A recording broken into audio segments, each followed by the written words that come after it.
If you watch videos from Spencer Cornelia, Andre Jik or Meet Kevin, you've probably seen the sponsorship from the company Masterworks. Now, despite presenting you this company as a cheap way to invest into fine arts, this is nothing more than a scam. Let me explain to you why Masterworks is another dummy company. But before we start, make sure to hit that like button and that subscribe button to make that channel grow giga fast. So for those of you who don't know, Masterworks is a company that aims to make it easy for people to invest in fine arts. Basically, when you want to invest in art, you have to put in millions. With Masterworks, a few $1,000s investment is possible for a fraction of art, but who better than the YouTubers who promote this company to explain to you what it is? Get in on basically syndicated art, where essentially you take really expensive art, really high quality art, and you slice it up into little shares. After researching this company, I found some really huge red flags. First off, there's a huge lack of transparency and control over the art. Nobody knows where the art is. There is actually no proof that Masterworks own the pieces. Where is it located? Where is it stored? The condition of storage of such pieces are really specific. Can we see the pieces or the way they are stored? If you're buying into an investment object, you'd probably like to know where is that object, how is it protected,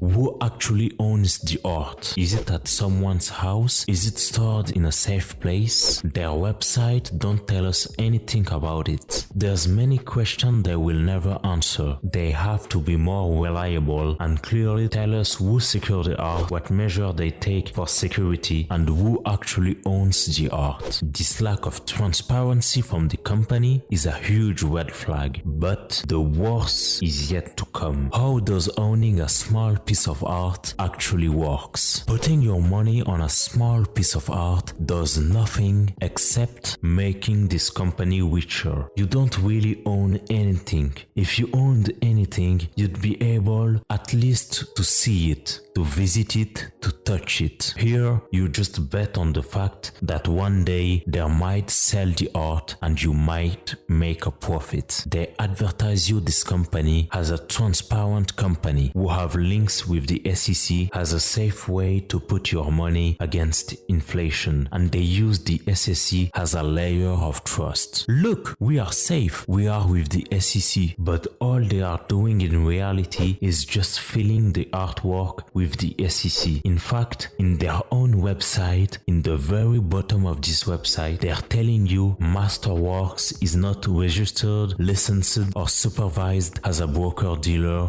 or investment advisor by the SEC, the Financial Industry Regulatory Authority (FINRA), or any other financial regulatory authority or licensed to provide any financial advice or services. They implies that the SEC is okay with them, but they do not even recognize them. Let's see now each phase of the buying and selling process. Masterworks finds and buy a piece of art. Then they file the art with the SEC. They create an LLC for each piece of art they buy, and then you can buy a share of that LLC for a few bucks. After that, the artwork is kept for 3 to 10 years, or they offer a new system of secondary market where you can sell it. We will talk about it in a moment. There is not much people on that market, so it would be not easy to sell it. After Masterworks sell the artwork, you can make a profit after years of patience. And here's the catch: you will have to give 20% of that profit to the company and 1.5% per year for management fee. Remember, the art is kept for 3 to 10 years before being eventually sold for a profit or not. The problem with this, beside the fact that you don't know when it will be sold, is the fact that you have to trust a company that gives few to no information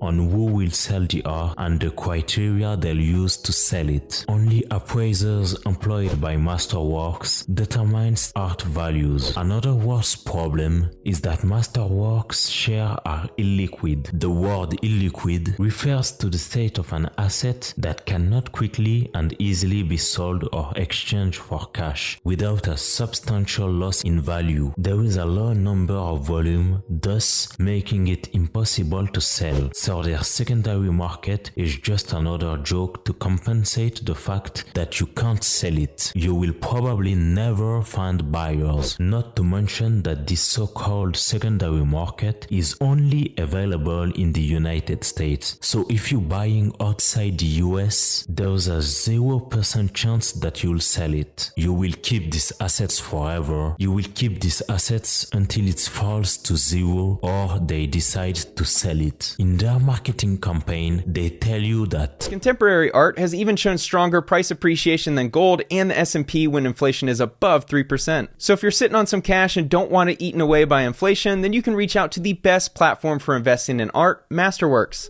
when a company promises you such high profits, you have to be careful about these companies. If it was so easy, if it was working so well, everyone would be doing that. Investment is not that easy. When Masterworks promised me returns higher than the SP 500 with just putting as little as $20 or a few $1,000s, you just have to be realistic for a moment and not take them seriously. There is no guarantee of profits, and investing includes risk of loss. But in their marketing, they tell you it's a safe place to put your money against inflation. The biggest red flag I saw is the fact they also tell you in their ads that their market is 3 times bigger than NFTs. And if that shady marketing is not a red flag to you, I don't know what can be a red flag to you, honestly. NFT values dropped to nothing. Most NFTs were total scams sold by shady influencers who wanted to make quick money. For example, the singer Justin Bieber lost a lot of money when he put $1.3 million for an NFT now worth $70,000. Going on in my investigation in the internet about this company, I found a very interesting testimony of someone who was interviewed to work for them. In his testimony, the person says that I ask questions: where is the art? Who owns the art? Who are the partners? Who decides on the sale of the art? Do someone who invests can see the art in person? Can they see it in a gallery? If they want to purchase, can they have it at home? The response was very limited. She could not even answer some of the questions, and you don't even have to visit the investor. I think that testimony says a lot about this company. In conclusion, I'd like to say that this company is another established titles, a company that I made a video about to talk about their scam. I exposed this company for selling a piece of land that you don't own. They overpromise and underdeliver. I'd like you to share this video to everyone around you to make sure they don't fall for their aggressive marketing strategy and all their crazy promises. Hit that like button and that subscribe button to support us. Beware of where you put your money. Take care of you, and I'll see you soon for another video.